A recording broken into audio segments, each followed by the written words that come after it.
have an hour. So thank you everyone for attending this amazing artist talk. We're super lucky to have photojournalist and writer and Honduran amazing person, Tomas Ayuso here. And to kick off the event, though, I'd like to invite Dean Catalina Rodriguez, who heads up Foothill Student Affairs and Activities Division, to say a few words about the Latinx Heritage Month here at Foothill College, which is graciously supporting this talk. So Dean Rodriguez, could you tell us a little bit about the Heritage Month and what we can expect? Yeah, well, thank you again for having me. Welcome to our Latinx Heritage Month event today. Again, my name is Catalina Rodriguez, and I'm the Interim Dean of Students, but also the committee member for Latinx Heritage Month planning. This month is dedicated to recognizing the diverse histories, traditions, and contributions of individuals with roots in Latin America countries. And we hope that we have throughout the month, we've been celebrating the vibrant tapestry of Latin cultures, highlighting their profound impact on our society, art, music, cuisine, and all of the above, right, and beyond. And I just want to thank you all for joining us today for Artist Talk with Tomas Ayuso. And I'll pass it on to you, Judith, to introduce our amazing guest. Thanks so much. And again, thanks for taking the time to be here, Dean Rodriguez. And we really appreciate all you do for us and our students and our whole community here at Foothill. Yeah, of course. Okay, cool. All right. So I also want to take a moment to thank Dean Ron Herman of Foothill's Fine Arts and Communication Division, who suggested that we do these talks, and also my amazing colleague, Kate Yordahl, chair of the photography department. And I want to thank both of you for all your support in all ways for photography and for Foothill as well. So on to the main event. We've got, I'm super excited to introduce our speaker today, Honduran writer and photojournalist Tomas Ayuso, who will present his work that focuses on Latin American conflict as it relates to the drug war, forced displacement, and urban dispossession. His aim, as you will see, is to connect and include marginalized communities in the overarching narrative and history of the Western Hemisphere. After Tomas's presentation, we will be sure to leave time afterwards for questions and answers. To ask questions, please type them into the Q&A option at the bottom of your screen. And with that, I'm going to put a spotlight on Tomas and start the show. Let me share my screen. And thanks for everybody's grace with me. This is my first time running an artist talk over a webinar, and we'll be looking forward to getting your feedback on this afterwards. All right, how's that looking, everybody? Got a thumbs up? Okay, thanks. All right. So, Tomas, I probably was supposed to put this slide up as I was giving my monologue, which I didn't do. So we'll start here with you. Sure. Well, hello, everyone, and thank you to everyone who's here. And thank you to Foothill for having me. And Judy for putting this all together. This is all your idea. Before I tell you a little bit about me and how I got to be in this privileged position to speak to you all the way from Chile, where I am currently. This is my hotel room. I would like to, I guess, this picture serves as a synecdoche, as it were, of the work that you'll see as I give you a talk, or this conversation that we're going to have. These are moments and pictures that belong to a long-term project referred to that I call the right to grow old. That being the title, it predicates on what I believe to be the case that probably since Honduras's inception in 1921, but most specifically since 2010, the right to grow old, which is a fancy way of saying the right to life, to live has been abolished. That the youth of Honduras have no real avenues to grow old, as things deteriorated in the past decade that I will go into detail as we talk. But the story of Daniel, the boy in the picture, kind of summarizes the immense pressure that Hondurans, 75%, probably more now, being below the poverty line, less than, the typical $1 a day figure that is given. People like him are and his situation are fairly emblematic to a point of what Hondurans of the past decade have been going through. And I met him here in a safe house. A safe house, for in case you might not know specifically, is somewhere where you go when your life is in immediate existential risk. I met him here as he was running away after his family was all murdered quite brutally, due to extortion, which is failure to pay protection money to a local gang. Daniel was telling me here, there was a bed in front of, I was sitting on a bed similar to the bed that he's sitting on, and we were speaking face to face like this. Never took out the camera, never anything. We were just talking. And he, at some point, he starts, like, very much dazed. He starts to break down and not crying just yet, but just realizing, coming to terms that, nary 6 hours ago, he was in this incredibly violent situation that he barely escaped with his life, and was here now with his, I believe, pregnant girlfriend, figuring out what to do. The only answer being leaving Honduras, because the alternative would be to stay there and be found out and be murdered as well. And he was sitting there, and I saw this moment where he's doing the gesture that you see in the picture, and I took a picture of him right then and there because he lingered on it. It was this moment of him dawning, really truly realizing what had happened and what was to come. That being that if things were to happen as they eventually ended up happening, this would be his last night in Honduras. And I took this picture, and then we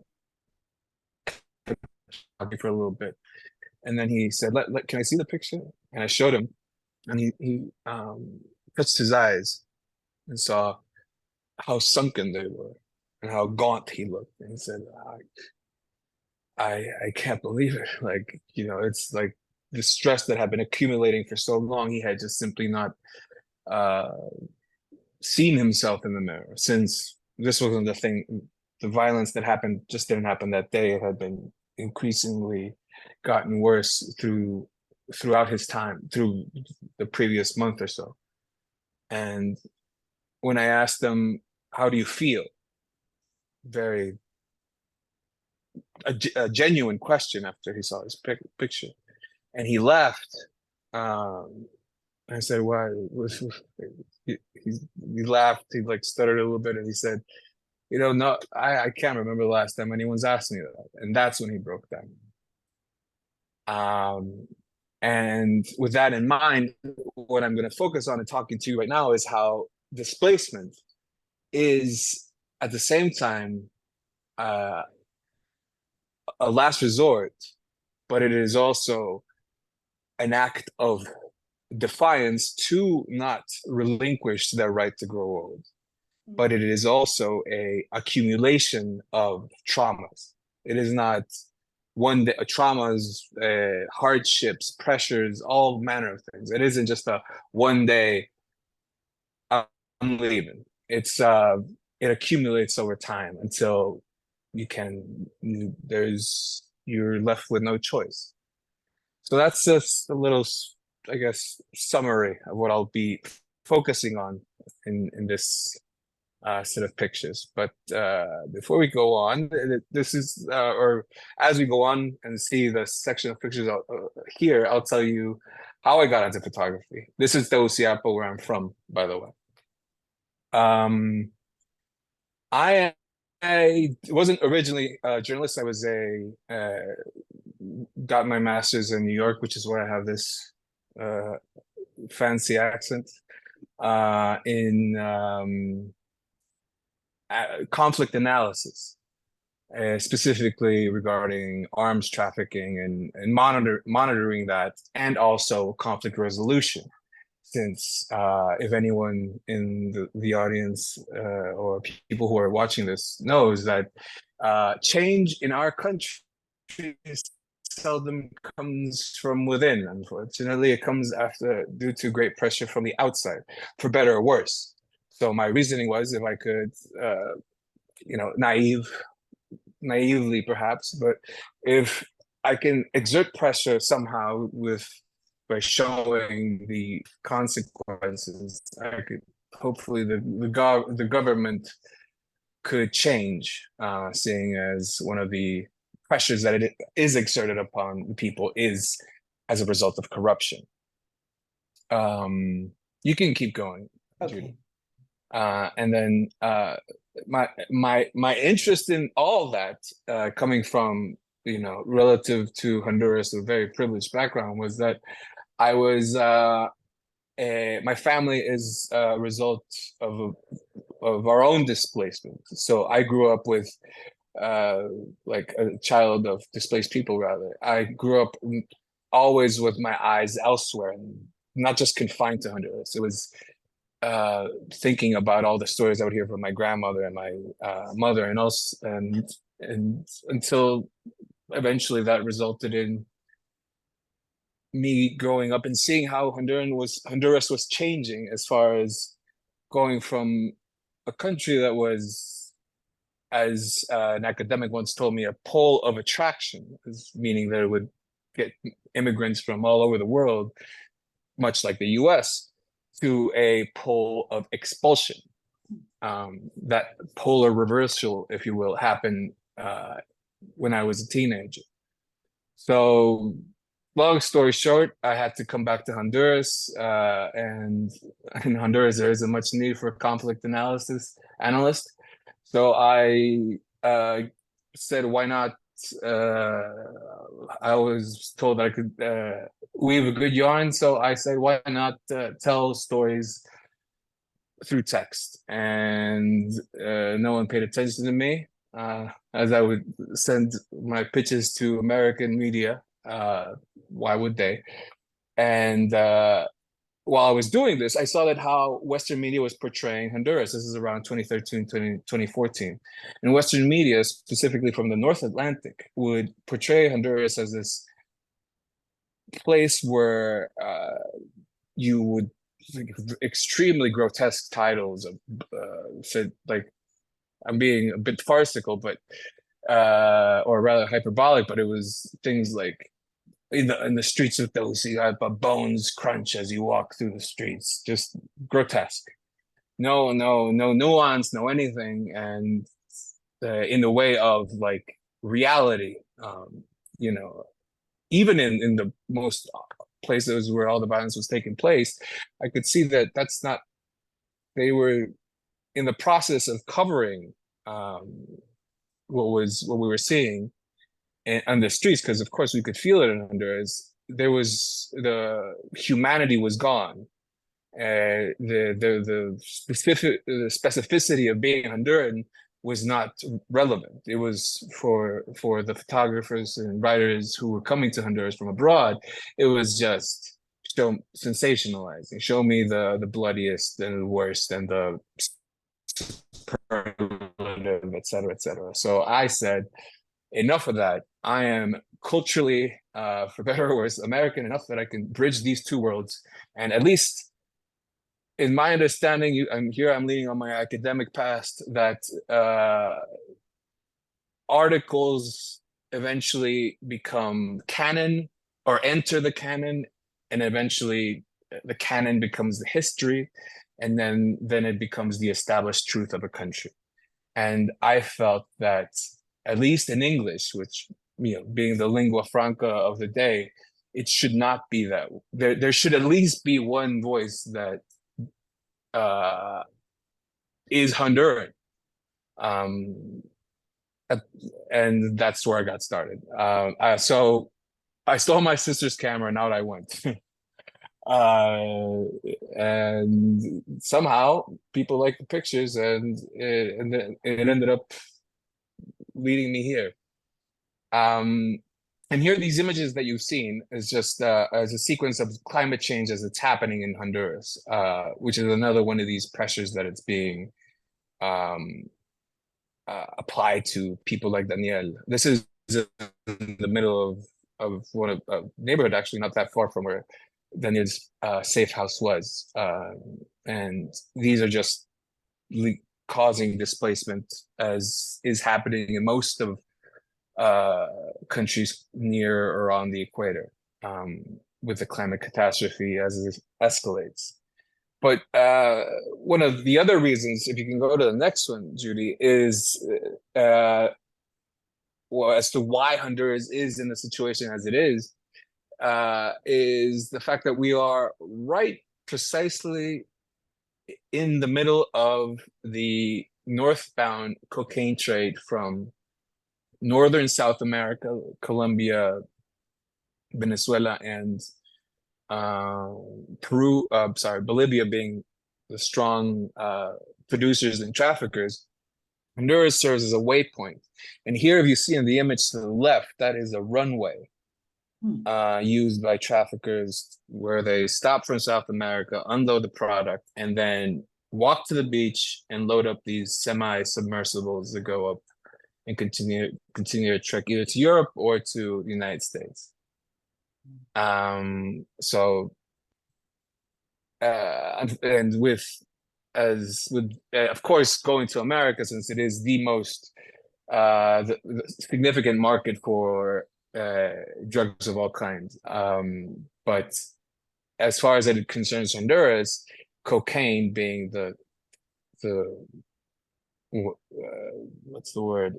Really the one that is just affecting us the most. It with drugs, you can consider drugs or cocaine trafficking money like an accelerant to the fires that already existed, because the traffickers, with the money that comes with the cocaine trade, which I can't remember the number, but I think it was global cocaine trade as of, I don't know, maybe 2020 was like $500 billion. It's a massive industry. So it's, if we say half of that goes to the US, more or less, $250 billion is a lot of money anywhere. And any percentage that stays in Honduras goes directly to corrupting local, mid-level, top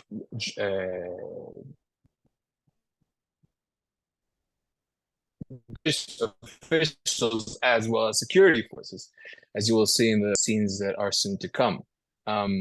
Unfortunately, this also resulted in cocaine becoming due to Southcom's, that being the United States Southern Command activities in Latin America, a lot of cocaine would stay in Honduras as if it were a warehouse. So, being businessmen as they are, traffickers would develop a internal market in Honduras for cocaine. And with that comes the issues that come with addiction, but more than anything, it emboldened these gangs to just equip themselves better. Eventually, as you see this man's sign carrying, it says corruption equals poverty, hopelessness, sadness. This is a march of many marches that oftentimes people criticize people who are displaced. It's like, why don't they fight? Why don't they march? Why don't they this? Why don't they that? Looking always, of course, for the perfect victim. We did march.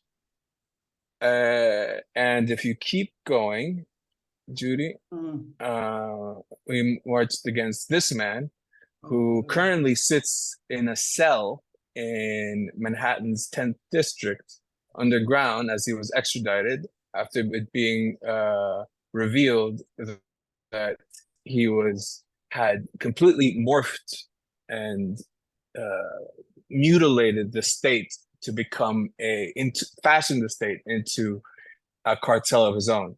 This man being the former president for 2 terms. So we marched, we fought. If you go to the next one, immediately after I took this picture, the police broke my ribs. Because of course, and if you notice the sign, it says police. Yes. I don't need to remind our people here that we are a Spanish-speaking country. These are all kind donations of the U.S. led drug war. Here is the president in less happier days for him, being extradited. So eventually, but the damage by then was done. And if you could keep going until you could just keep going, Judy. Yeah. Here are the people at the airport bidding him a 1-finger goodbye, because this was, after a decade of just horror. This is the new president, or new as of 2021, maybe, I think 22.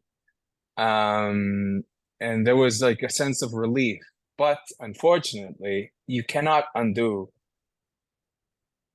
a century of interventions from foreign governments, of the insidious corruptive power of drug trade, of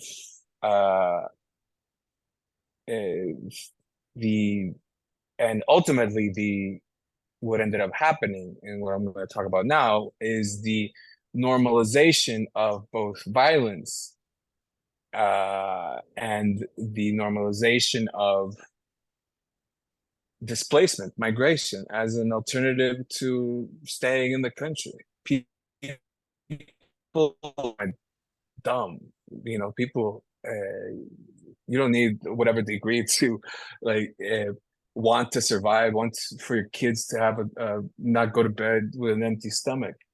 And unfortunately, there are far too many people, both who are in the licit world, as it were, and the illicit world, who take advantage of people's desperation, such as this is a moment in one of, surely if you are from California, you've heard of the maras, which are specific to northern Central America, which are street gangs, but are more, they're different. It's much more involved in that. But this was a moment in which a boy was being basically groomed, I would say, but more than anything, initiated into it as a lookout. So as you just keep going, Judy. Yes.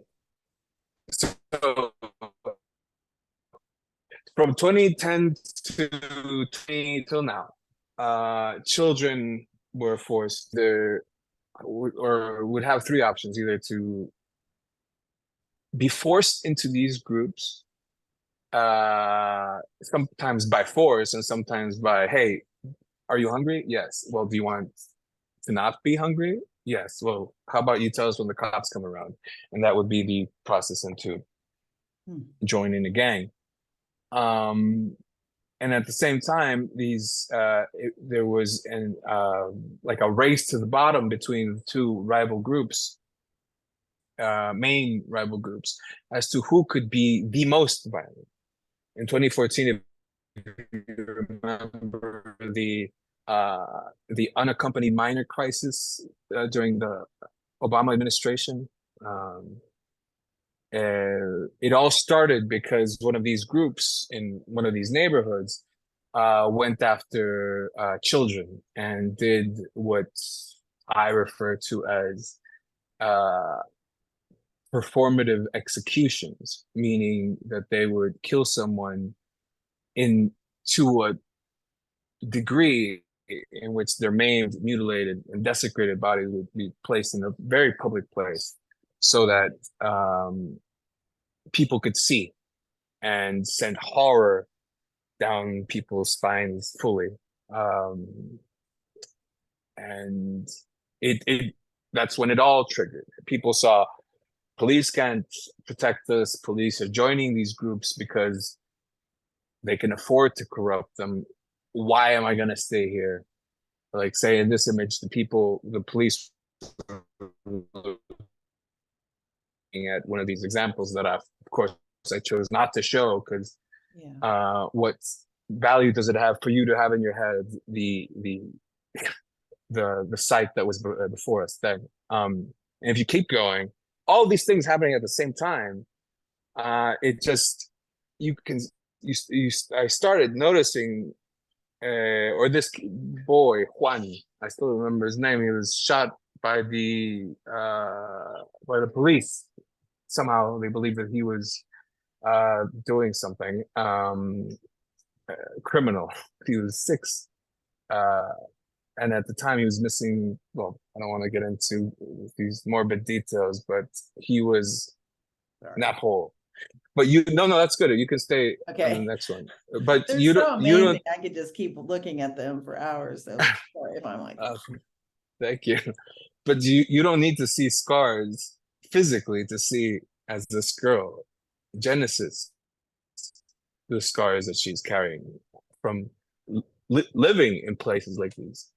You know, she's the gaunt nature of her eyes, or of course this is not just criminal violence. Of course it's affects people who do not conform to the traditional gender norms, such as Josefina. Her story is one of the worst things, most awful sides of humanity that I've ever heard, that I'll spare you. But essentially, she escaped sexual bondage in which she was placed under by her father.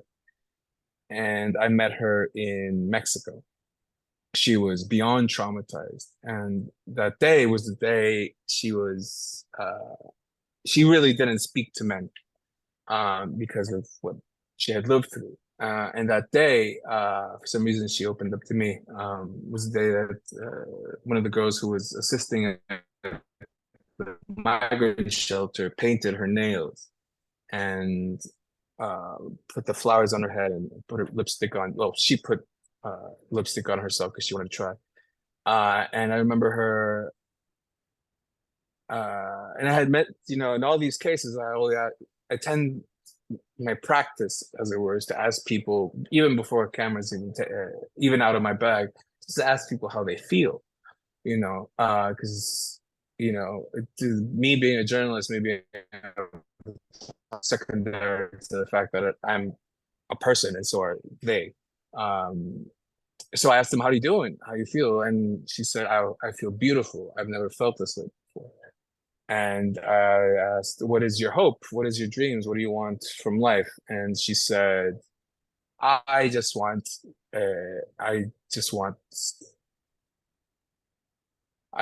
someone to love and that loves me back. So I guess we're gonna get to another picture that responds to that same comment, but these are not like the needs that people in Honduras are looking for are basic needs that everyone can relate to. It's not out of this world. I know that people that are attending this talk understand, but you wouldn't believe how hard it is to convey to people that Hondurans are actually people. But if we keep going and just keep going, this is just scenes from Tegucigalpa. People have relied heavily on faith in the absence of any alternative. There is no recourse in Honduras for the most part. 99.9%. All these houses are built oh, this is actually for a second. These are all houses built with salvaged material on the outskirts of Honduras, outskirts of the city, because before there is displacement across borders, there is internal displacement. So these people live on the mountainsides of Honduras, what other people call favelas. Um, they they displace, and typically it's where in these neighborhoods where things tend to escalate. But people find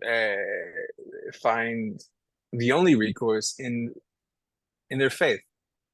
As someone once told me, is that I asked him why, how did, were you always religious? Is this just like, did you grow up this way?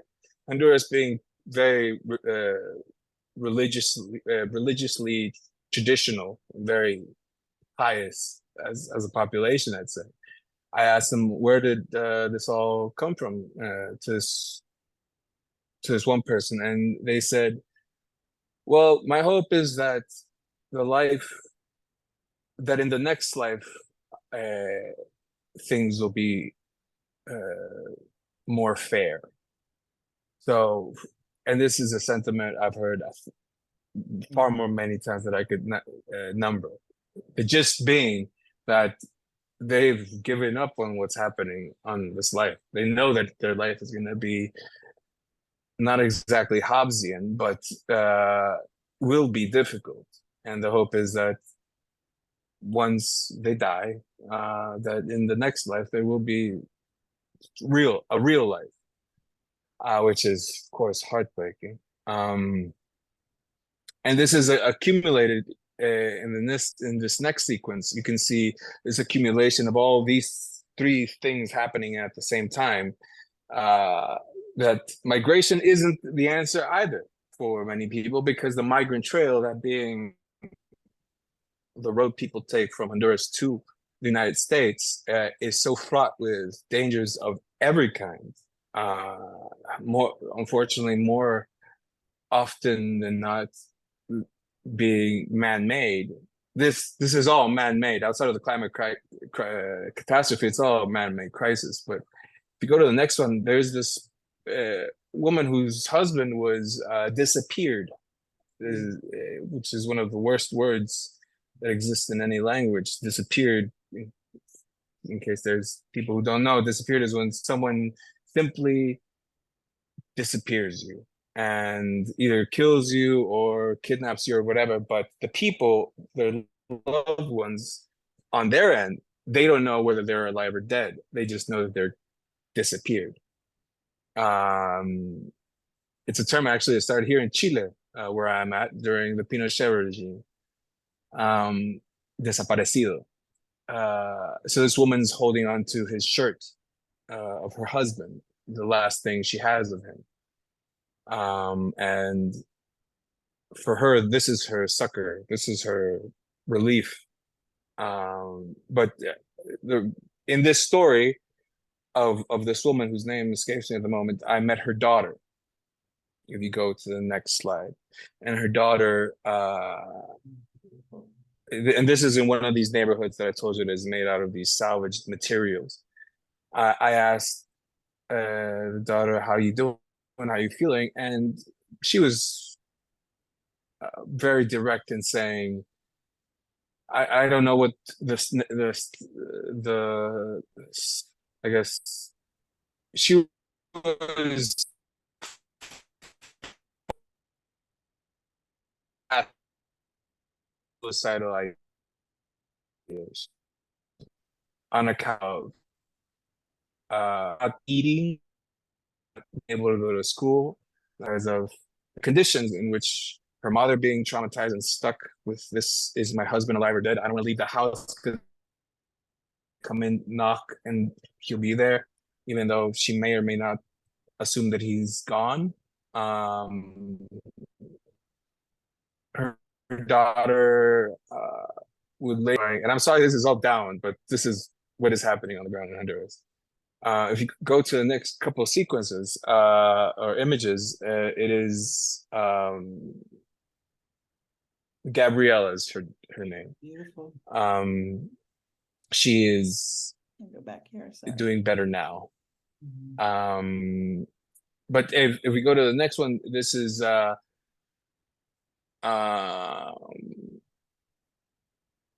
his his friend or partner rather committed suicide because of all these different things again accumulating, because of the homophobia, because of the fact that he couldn't pay the extortion, because his for so many different things. The point of what I'm getting with all these different things is that it's a lot for people that are going through, and this is an explanation as to why people have left en masse from Honduras.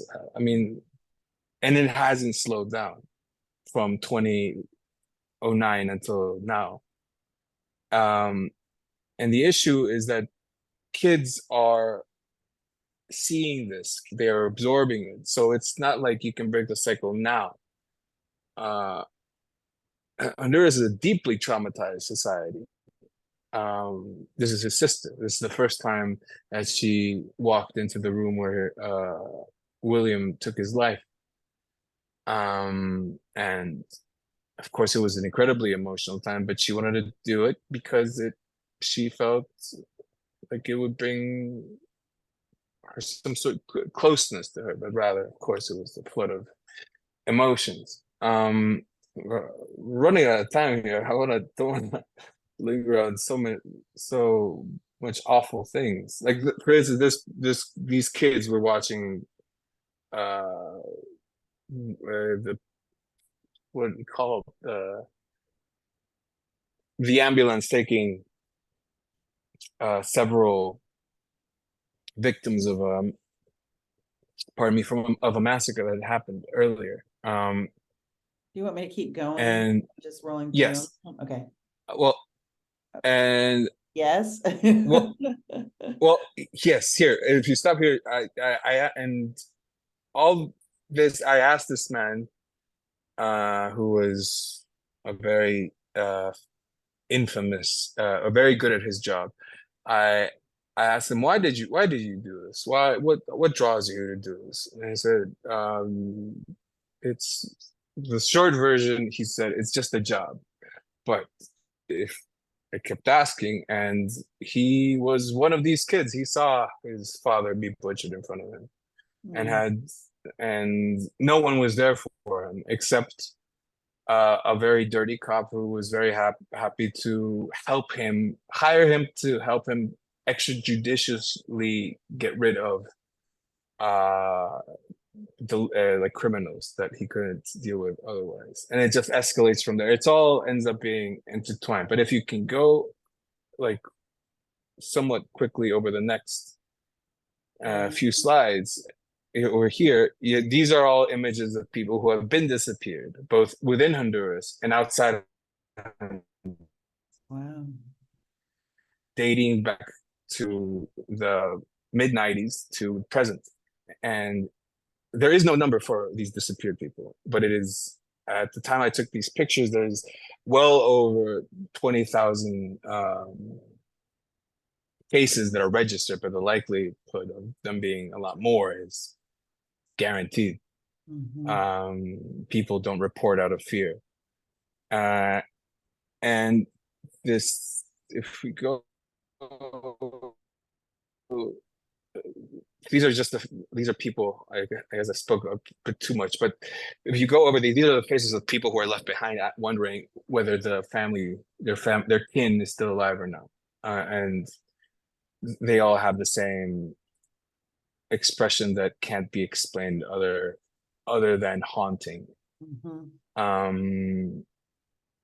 And if you just keep going, Judy, until you reach a door frame. These so beautiful. Thank you. Wow. Beautiful. She's asking, this is Sorry. in a penitentiary in Mexico. This mother went to ask, because sometimes people are alive, they just don't have a way to call back home. They went to a penitentiary to ask inmates, have you seen my daughter? anywhere. It doesn't matter where. They've been to brothels. They've been to places where people who have nobody usually end up. And that day, they found a boy who had been missing, the now grown man, for 10 years. It was an incredible moment. Wow. So yeah, all these, more or less, I mean, I could tell you individually the story of each Yeah. of these people, but it's more or less the same. They left one day and never heard from them again. Say this Haunting. grandmother I who just want to now, say haunting is definitely the word, haunted in their eyes, right? You see that trauma. Oh, frozen. Oh, sorry. yes, because they can't say, they are unable to say he's dead. They have to, or he's alive somewhere. They come up with any number of explanations to, or reasonings. Maybe he found someone. Maybe he just wanted to forget. But in the same vein, the people who leave behind, they don't live. Once they leave, their houses don't disappear. So these are just a sequence of the houses that are left behind that are in equal measure, much like the theme that I was speaking about earlier about the scars that you can see and the scars that you cannot see. These are the artifacts that remain, all these derelict houses that end up being consumed by nature. And you just see, you can keep going. Oh, right. All you see is these just these husks of concrete that end up just being, Honduras being a tropical area, just get covered in nature. And in some places you can see little marks of that at some point someone lived there. I'm about almost out of time. I didn't even get to like there is no happy ending, but there are happy stories. But I'm just going to roll through these, Tomas, if you don't mind, because we are maybe not this. Maybe yeah, roll through this, but I guess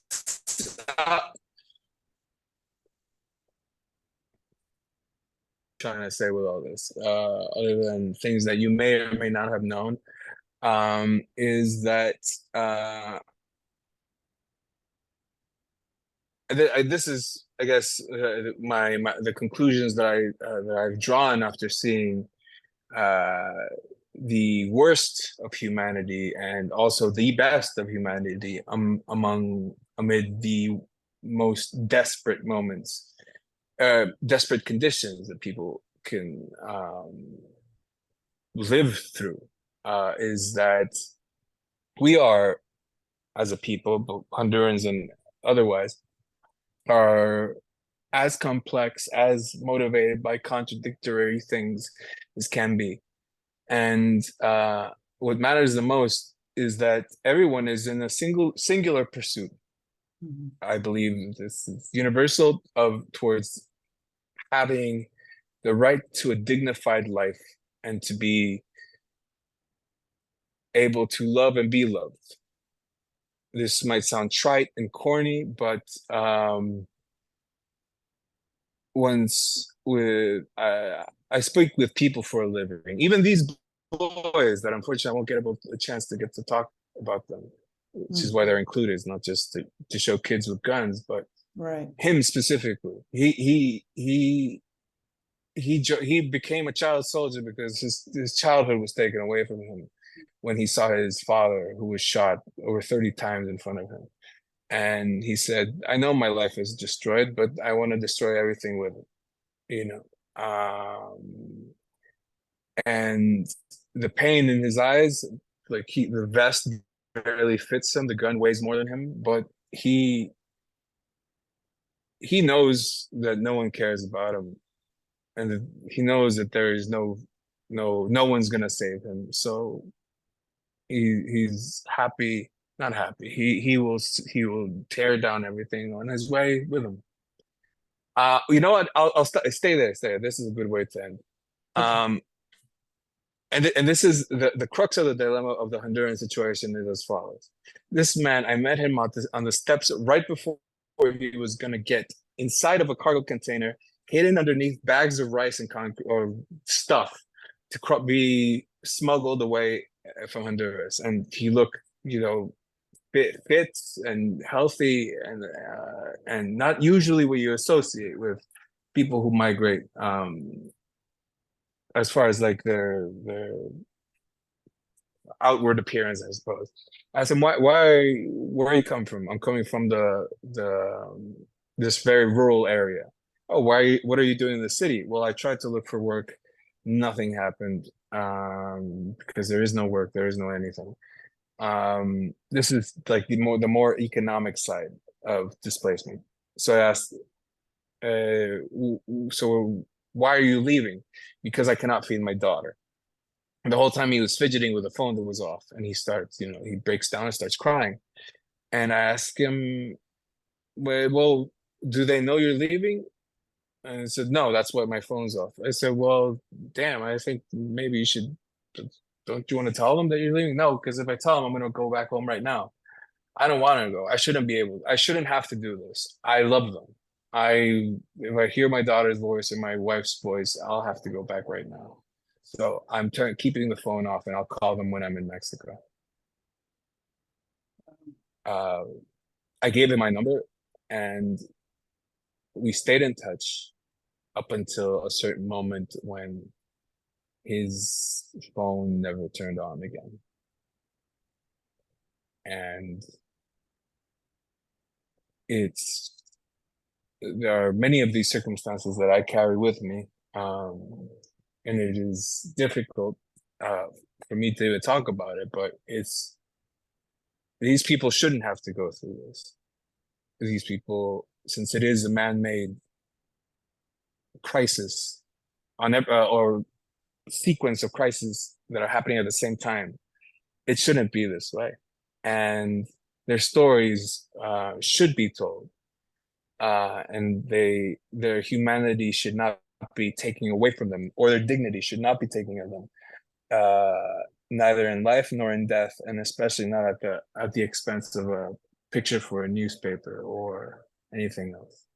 So I suppose I guess what I'm saying is that these people and all the people who are affected by man-made crises deserve their right to grow old. Thank you, Tomas. It's powerful work, and I wish we had another hour.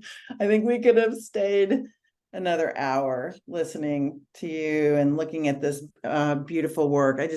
We can't thank you enough for taking the time and making the effort. And I know it takes a lot to show work that you're emotionally attached to, and that you have these intense memories of making and hearing stories and being that witness, right? So just want to thank you for that. We have a lot of questions here, so shake it for a minute, just kind of do a little shoulder roll. We're kind of pounding through this, so I hope I made sense. I was just went on a tear. You made very beautiful sense, and I need to upgrade my English language learning next step. I love listening to you talk. As you know, I could listen for hours. All right, so we have a question here from Minsui Tang that says, she asks, I notice in many of your photographs there are heavy clouds and a slight dark vignette. Is there a specific reason why you chose this type of composition for your work? I missed the first half, sorry. She noticed that many of your photographs, there are heavy clouds and a darkness, like a dark vignette, like you're using a kind of a dark bokeh per se. No, I gotta say, I don't think it's intentional. I love color. I do have a bias that I will admit to heavily, is that I do like twilight. I like shooting at dusk, but it's not typically intentional. Definitely try to do as little as post-processing as I can. But I guess the moments that I choose to photograph are the moments that I feel advance the story, the narrative, as opposed to just say the picture of Daniela at the beginning on the bed. I could have shot that from, there was a big, awful, one of those, what do you call it? Those luminette, super white lights. But it just made more sense given that in his moment that it was, it being washed out by that light didn't make sense to me. So So it's your style, pretty much. Yeah. I mean, it's your kind of photographic, it's your interpretation of the scene, it sounds like. Yeah, I mean, I would trust your understanding of whatever I rambled on about instead of what I have to say. Let's move on to Shirley's questions. Hello, a few questions. How do you approach your photography, I guess? Is the location, theme, subject planned beforehand, or are the images taken in the moment? And what goes through your head when you take each photo? And that's a lot of questions. So maybe we pare it down to this. Great question, Shirley. Are you preconceiving your images before you're making them, or are you just happening upon them in the course of your day or your work in photographing literally what's there? I try to do as little. I mean, I really like portraits. So portraits, of course, those are how can I answer this? I let the moment indicate what's happening. I don't like to. Whatever is happening ultimately. And if I have the camera on me, I do that. What I do not do is, because I don't consider myself just a photographer. I consider myself any number of things before being a photographer, in fact. I just keep my camera away until the moment's right. Sometimes you have the luxury to do that, sometimes you don't, but that's, I think, how I understand the question is just let things happen as they do. I'm not an architect, I'm more of a gardener. Oh, I'm stealing that one. That's a great metaphor. Thank you. So, great question here from initials MB. Your work is so tender and intimate, and I agree with that. How do you establish trust with the people you photograph so that they allow you into some of these really difficult moments of their lives? By talking to them. And talking to them as a person.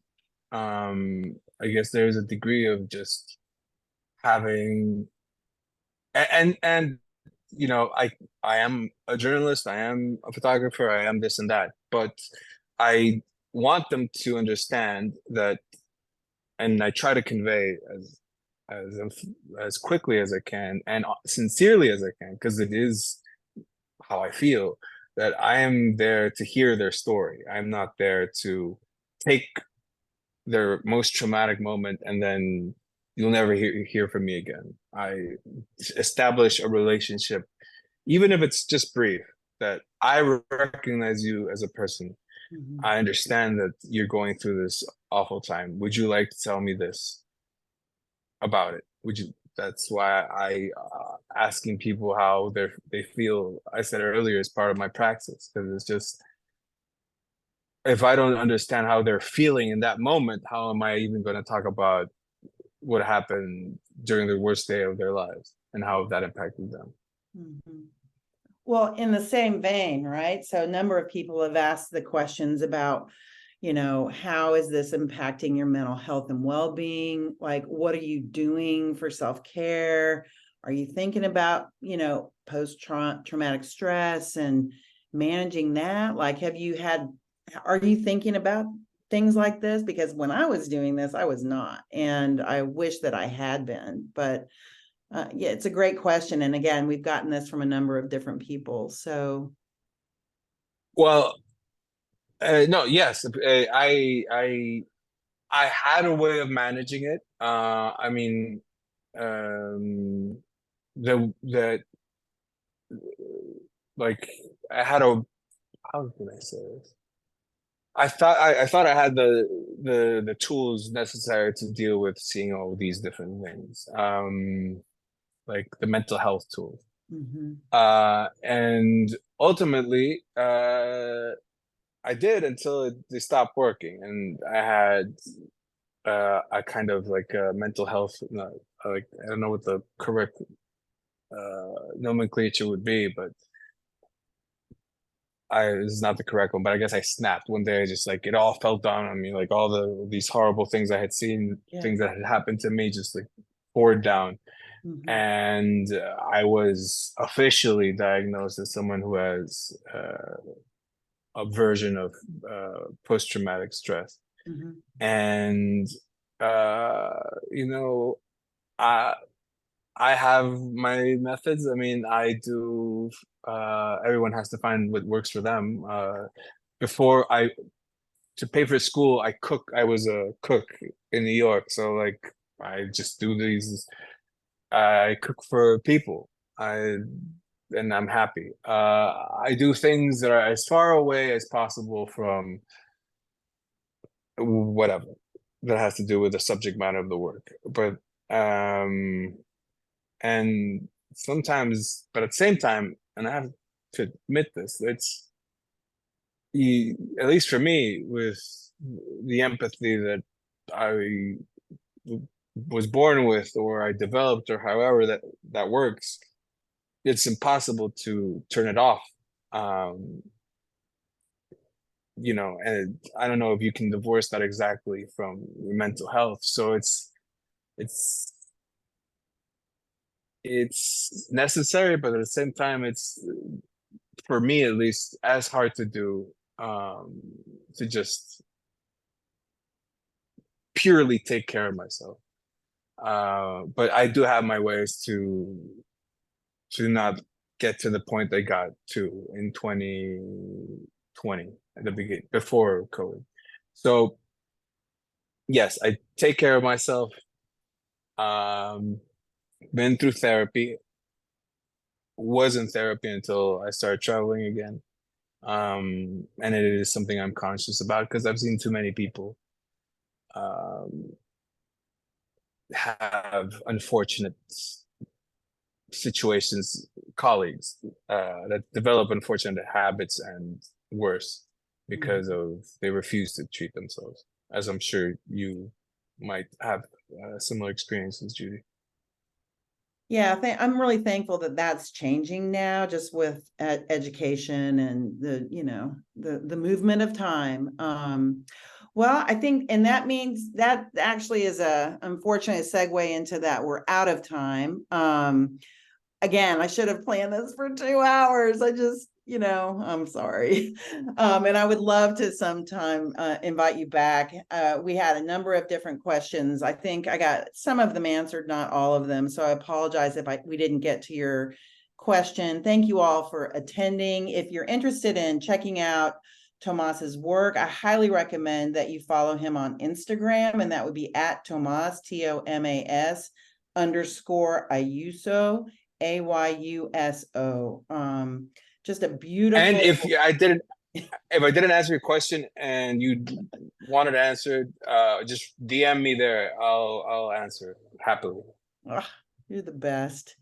And Ron and Kate, thanks so much for your support. And again, everyone who attended, it looks like we had a lot of people here. And again, thank you so much, Tomas, for being here with us. And I'll hit you up on WhatsApp.